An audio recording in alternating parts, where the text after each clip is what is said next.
Esse vídeo aqui é para você que já assistiu o vídeo anterior. Se você ainda não assistiu, clica aqui em cima que eu vou deixar para você, que faz continuidade do vídeo de segmentos do turismo.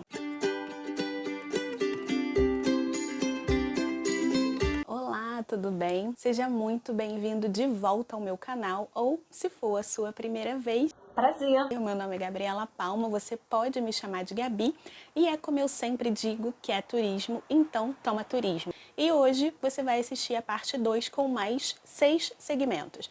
Lembrando que a minha base para eu fazer esse vídeo aqui para vocês é a cartilha de segmentos do turismo do próprio Ministério do Turismo. E se você quiser ler a cartilha toda na íntegra, eu vou deixar o link aqui embaixo na descrição para você. Beleza? Ah, vamos nessa! Lembrando que você tem também a minutagem, onde eu coloco ali para você o início de cada segmento. Então, se você quiser rever o vídeo, se aprimorar, entender melhor o que eu penso sobre cada segmento embasado, você pode só clicar ali no minuto do início do vídeo e você vai direto para ele. Sem mais delongas, então, vamos aos 6 segmentos de hoje. Bom, vamos começar com ele, o querido, o queridinho de todos os guias do turismo, o turismo cultural. Turismo cultural é um dos meus queridinhos também e você vai entender por que ele é o meu queridinho a partir de agora. Bom, quando a gente está falando de turismo cultural, é claro que a gente está falando de divulgação do patrimônio, divulgação da cultura local, e é muito importante e interessante quando os guias de turismo se especializam nessa área, porque aí você vê pessoas que realmente querem trabalhar falando sobre patrimônio material e imaterial, que eu vou falar um pouquinho mais para frente. Mas resumindo a definição de turismo cultural, a gente está falando de vivência de conjuntos de elementos que são significativos em relação ao patrimônio material e patrimônio imaterial, eventos culturais que valorizam e promovem bens materiais e imateriais. Então, resumindo aí, são esses profissionais que realmente trabalham promovendo aquela cultura local, seja um local específico, né, um museu, um centro cultural, ou ainda alguma tradição daquele local, né, uma promoção àquela tradição, facilitando aí o acesso à informação. O turista que busca esse tipo de turismo, turismo cultural, ele realmente está em busca de conhecimento, ele quer imergir naquela cultura local, ele quer de fato conhecer melhor a gastronomia, de repente o folclore, tradições daquela cidade ou daquela região. É esse tipo de turista que busca esse tipo de turismo cultural. E o que é o patrimônio que esse turismo cultural preserva e divulga? Bom, o patrimônio em si, ele revela a memória e a identidade das populações e comunidades. Então, por exemplo, o museu é um patrimônio, a igreja, aquelas igrejas históricas, é um patrimônio, centros urbanos, praças públicas são também considerados patrimônios. A gente tem os patrimônios físicos e materiais, como são os casos que eu acabei de falar aqui para vocês, e a gente tem também o patrimônio imaterial, que é aquilo que a gente não consegue de fato tocar, pegar, levar. Então são danças, folclores, religião, são todas essas coisas que podem ser consideradas de fato como patrimônio imaterial. Se eu fosse definir o turismo cultural em 2 palavras somente, eu escolheria valorização e preservação. Valorização e preservação do patrimônio material e imaterial estão totalmente atreladas a esse tipo de turismo. E como eu falei para vocês, o turismo cultural, né, ele difunde o conhecimento, então ele não retém conhecimento, ele passa o conhecimento adiante, assim como esses turistas querem também consumir produtos e serviços turísticos que tragam para ele essa fonte de conhecimento também. E aí, no vídeo anterior, lembra que eu falei para você que dentro do turismo cultural, a gente tem recortes, né, desse turismo. E aí, a gente está falando de turismo étnico, a gente está falando de turismo religioso, a gente está falando de turismo cívico, turismo místico, turismo esotérico e turismo gastronômico. Então, todos esses estão atrelados e fazem parte desse segmento do turismo, que é o turismo cultural. Ah, agora eu entendi! Agora eu saquei! Agora todas as peças se encaixaram! Se vocês quiserem um vídeo só sobre esses outros, essas outras ramificações que eu acabei de falar aqui, ou esses recortes, né, do segmento de turismo cultural, deixa aqui embaixo nos comentários. Eu quero ramificações, que eu vou saber que você quer esse vídeo e eu vou me preparar para gravar para você também. Eu quero saber se você ainda está assistindo esse vídeo. Tá assistindo? Deixa o like? Deixa o like. Não esquece não, é importante para mim. Quem é que faz turismo cultural que a gente conhece? @SouMaisCarioca, não é mesmo, minha gente? Que é a minha empresa de turismo aqui no Rio de Janeiro e tantas outras empresas que eu conheço, que já foram meus ex-alunos, que já estão no mercado há muito tempo. É muito mais fácil, entre aspas, trabalhar com o turismo cultural pela grande oportunidade de atrativos, né, e de patrimônios que a gente tem. No Rio de Janeiro a gente tem muito patrimônio material que a gente consegue trabalhar e desenvolver roteiros culturais. Então o guia que se forma, normalmente ele vai para essa vertente porque a entrada no mercado é mais fácil através do turismo cultural também, tá? Bom, segundo segmento do turismo aí que a gente vai conversar, turismo de estudo ou turismo de intercâmbio. Quando que a gente começa a ter esse tipo de turismo, onde as pessoas querem de fato se deslocar para outros lugares do mundo para obter conhecimentos diferentes, seja de idioma ou até de outro tipo de conhecimento, de repente um pouco mais técnico, é a partir da Revolução Industrial que a gente tem lá na Inglaterra, né? As pessoas começam a ter acesso a mais possibilidades, né, de desenvolvimento, de aquisição de conhecimento através dessas viagens, e aí a gente começa nesse sentido esse turismo de intercâmbio. Eu estou indo para outro país, outra cultura, para aprender coisas relacionadas ao meu trabalho ou não, ou pode ser um aprendizado pessoal mesmo que não necessariamente está atrelado ao meu trabalho. Uma vantagem do turismo de intercâmbio é que ele não tem uma sazonalidade. Independente do país que essas pessoas queiram viajar para aprender alguma coisa, ela está focada em aprender, não necessariamente está focada em conhecer aquele lugar. Então, para ela, não é tão importante assim a questão da sazonalidade. Tipo, para ela, tanto faz ir na alta ou na baixa temporada, tanto faz ir no inverno ou no verão, né? Vai de acordo com a disponibilidade dessa pessoa mesmo de ir para outro país e ficar um tempo para aprender determinada coisa. Só o turismo de intercâmbio, para vocês terem uma ideia, ele movimentava aí, antes da pandemia, claro, uma média de 30 bilhões por ano. É muito dinheiro se a gente for parar para pensar e analisar bem. Então, resumindo, né, o turismo de intercâmbio, existe uma movimentação então turística gerada por atividades programadas de aprendizagem e vivências para fins de qualificação e amplificação de conhecimento e desenvolvimento pessoal e ou profissional. Pode ser as duas coisas ao mesmo tempo. E aí, falando exatamente sobre o turismo de intercâmbio ou de estudo, o que ele está prezando ali? É a realização de cursos de idiomas, trocas de experiências e pode ter uma finalidade de educação formal ou não formal.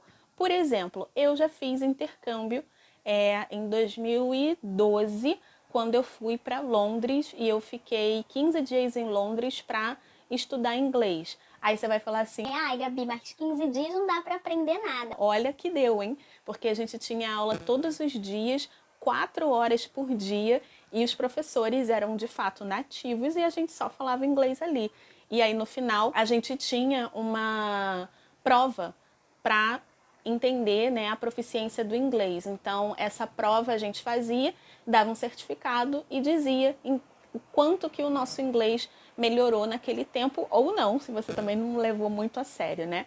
Mas isso aconteceu comigo em 2012 e tem muitas agências especializadas em intercâmbio. A agência que eu fechei o meu pacote em 2012 foi a IE Intercâmbio, fica aqui no Rio de Janeiro, mas tem no Brasil inteiro, com vários programas diferenciados. Na época eu escolhi a Europa, mas você pode ir para a África do Sul, no caso para aprender inglês, você pode ir para o Canadá, você pode ir para os Estados Unidos, enfim, vários lugares que oferecem uma diversidade enorme de escolas especializadas no ensino de algum idioma determinado que você queira. E aí, fora que a gente tem outros cursos profissionalizantes, essas mesmas agências também trabalham com intercâmbio, por exemplo, para universidades, ensino médio. É bem interessante, se você quiser se especializar nesse nicho, eu aconselho que você estude bastante, porque os clientes normalmente do turismo de intercâmbio são clientes um pouco mais exigentes.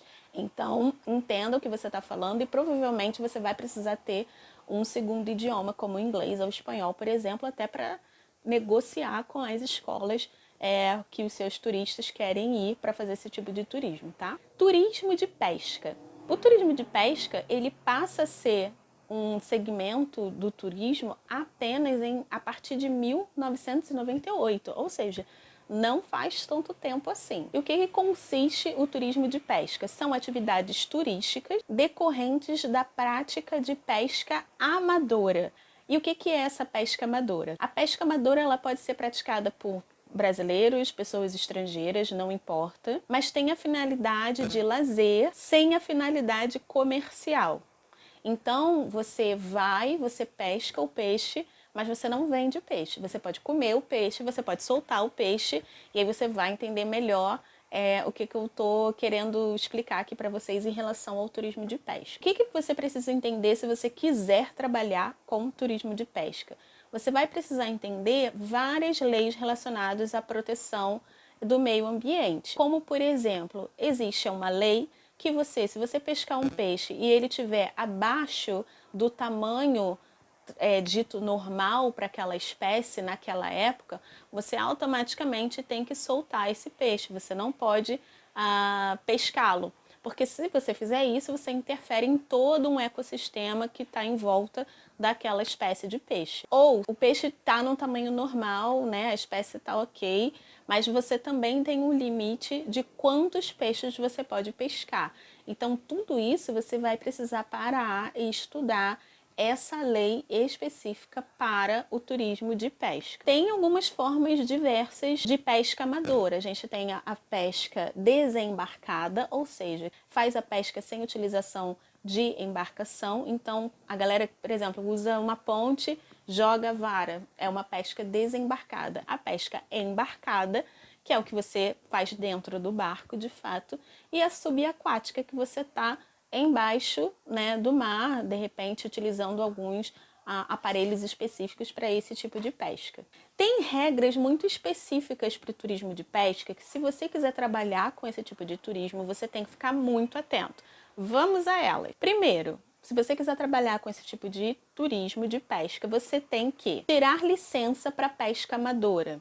Sim, você precisa ter uma licença para realizar esse tipo de pesca. Respeitar o DEFESO, ou seja, a lei de proteção ambiental relacionada às espécies daquela área que você quer atuar. Respeitar cotas de captura e transporte. Respeitar o tamanho mínimo de captura desses peixes. Soltar as espécies que são proibidas por lei, que você não pode pescar. Espécies ameaçadas, às vezes, sim, existe peixe ameaçado de extinção. Não pescar em áreas proibidas e não introduzir espécies. O que é não introduzir espécies? Você não pode pegar um peixe aqui e soltar ele em outra área, nada a ver. Um peixe de rio no mar, um peixe de mar no rio, um peixe de lagoa no rio e por aí vai. Se as espécies são daquele lugar, é ali que elas precisam ficar, senão você acaba influenciando de forma negativa esse ecossistema. Eu diria que o turismo de pesca, ele é um pouco mais caro, porque equipamentos de pesca são caros, e eu diria que esse turista que faz, né, e procura o turismo de pesca, ele tem normalmente um poder aquisitivo um pouco maior, tendo em vista que esses equipamentos para prática de pesca esportiva ou prática de pesca de lazer tenha um custo maior. Então, provavelmente, não é um tipo de turismo onde esses pacotes de turismo de pesca, por exemplo, vão ser baratos. Não vão.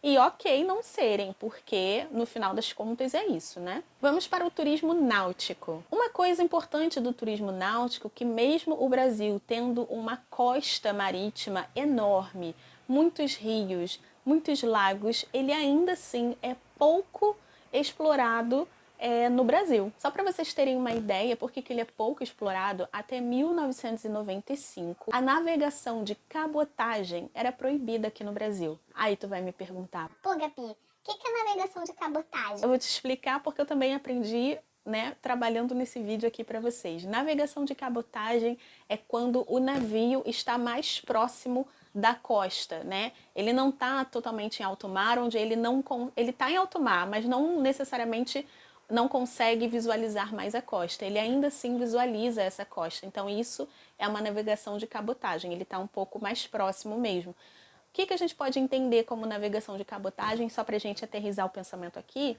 são os cruzeiros marítimos, né? Que andam um pouco mais à costa.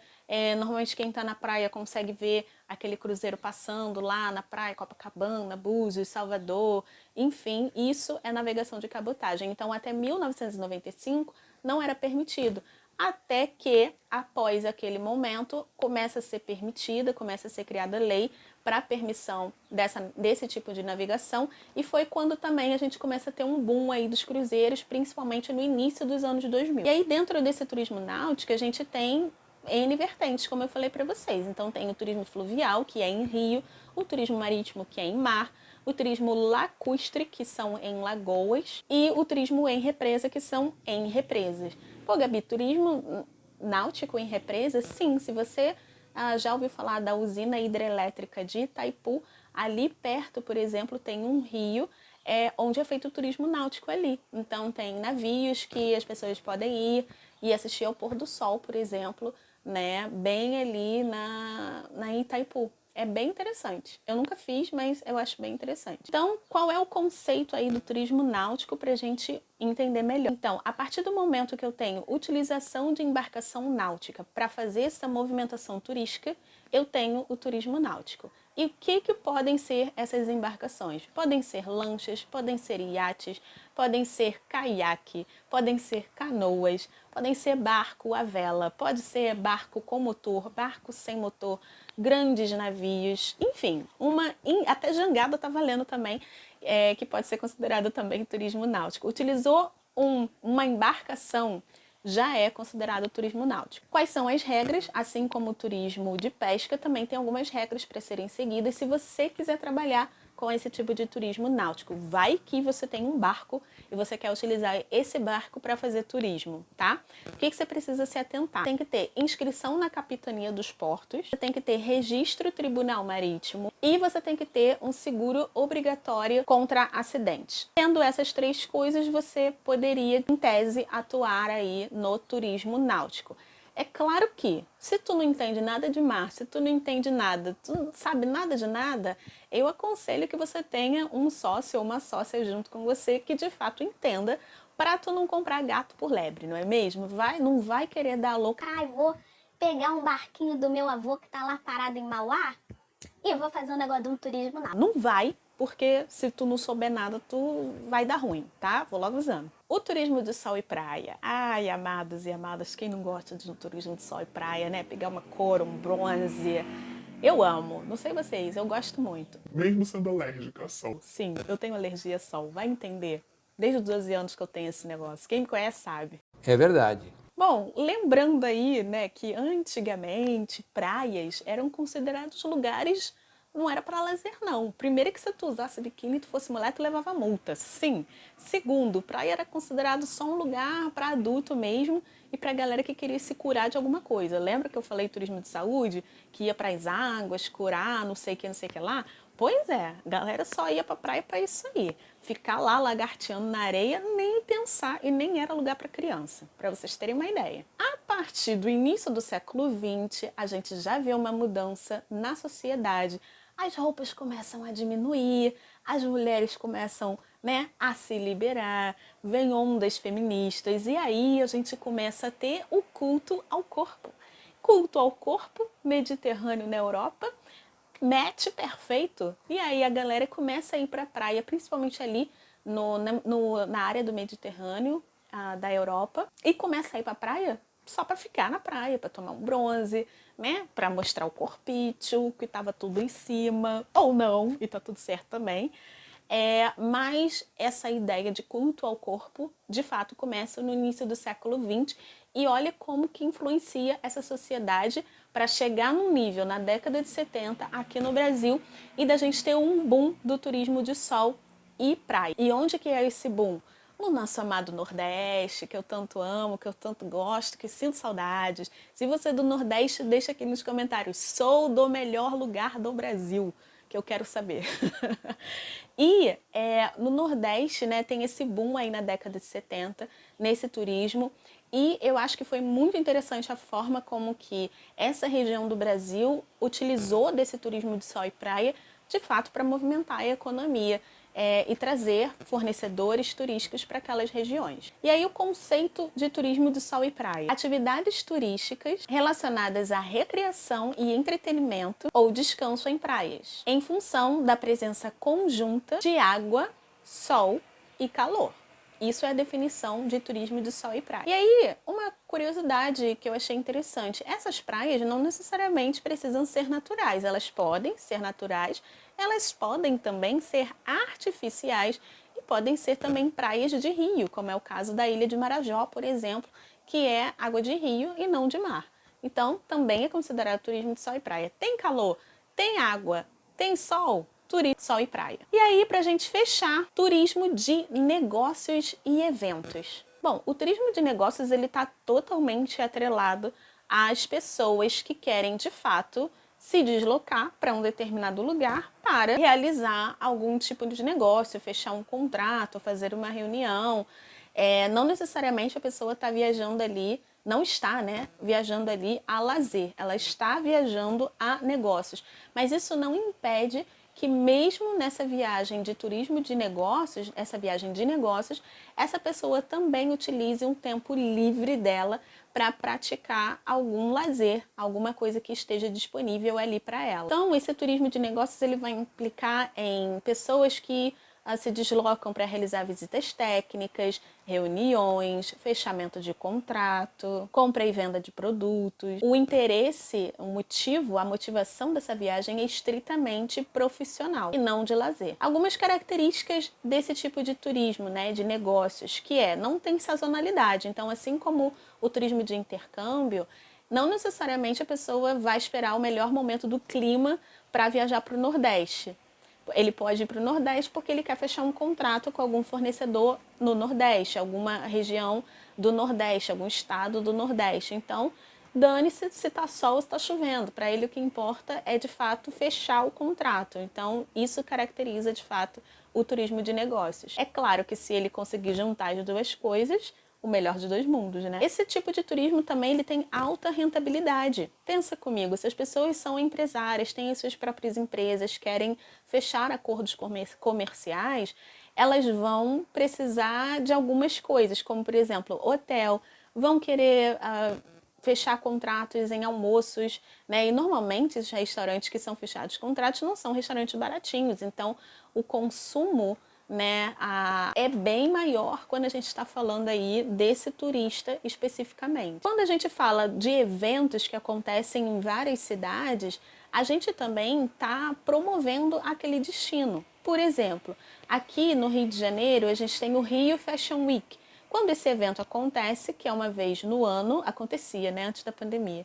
Quando esse evento acontecia uma vez no ano, é claro que dentro daquele período, os fornecedores turísticos já entendiam que eles provavelmente teriam um aumento de demanda na rede hoteleira, né? Os restaurantes já estavam mais preparados, até algumas lojas de marcas famosas também já estavam preparados para receber essa galera que frequentava o Rio Fashion Week, por exemplo. Ou Olimpíadas, Copa do Mundo, todos esses eventos que acontecem têm um calendário para acontecer, acabam movimentando não só o destino, mas também promove aquele destino ao redor do mundo. As pessoas, às vezes, que nunca foram para aquela cidade, vão por conta do evento e acabam conhecendo a cidade também e, né, ajudando a espalhar a informação daquele destino para outras pessoas que queiram conhecer. Então é muito positivo. Uma coisa também importante em relação ao turismo de negócios, que ele não necessariamente precisa ser realizado em cidades grandes capitais. E aí a gente está falando de negócios e eventos. Podem acontecer eventos no interior das cidades, ajudando a promover aquelas cidades também.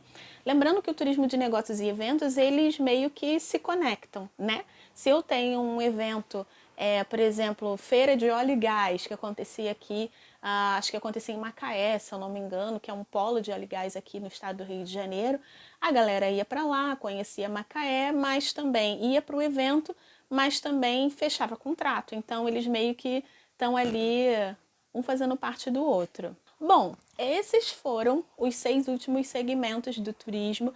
Eu espero que vocês tenham gostado do vídeo. Lembrando, se você não assistiu a parte 1, chegou aqui até agora, assiste, tá aqui em cima o card, e deixa o seu like também, é muito importante que você deixe o seu like para mim, que assista ao vídeo, que compartilhe, que siga o canal para eu continuar produzindo esse conteúdo incrível aqui para vocês, que, cara, vamos lá, né? Quantos canais no YouTube você conhece que te trazem informações relevantes sobre o mercado de turismo?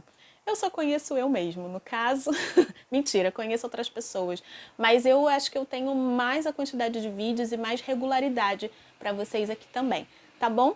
Espero que vocês tenham gostado desse vídeo. Deixa aqui nos comentários sugestões de pautas, o que vocês querem ver aqui no canal, que eu tô sempre aberta, respondendo os comentários de vocês e entendendo também o mercado para saber o que pode ser relevante para trazer para vocês e que talvez vocês gostem, tá bom? Um super beijo, fica bem e, como diz aqui, ó, que ficou o vídeo todo, vacina no braço, comida no prato. É isso que a gente quer. Um beijo, tchau, tchau.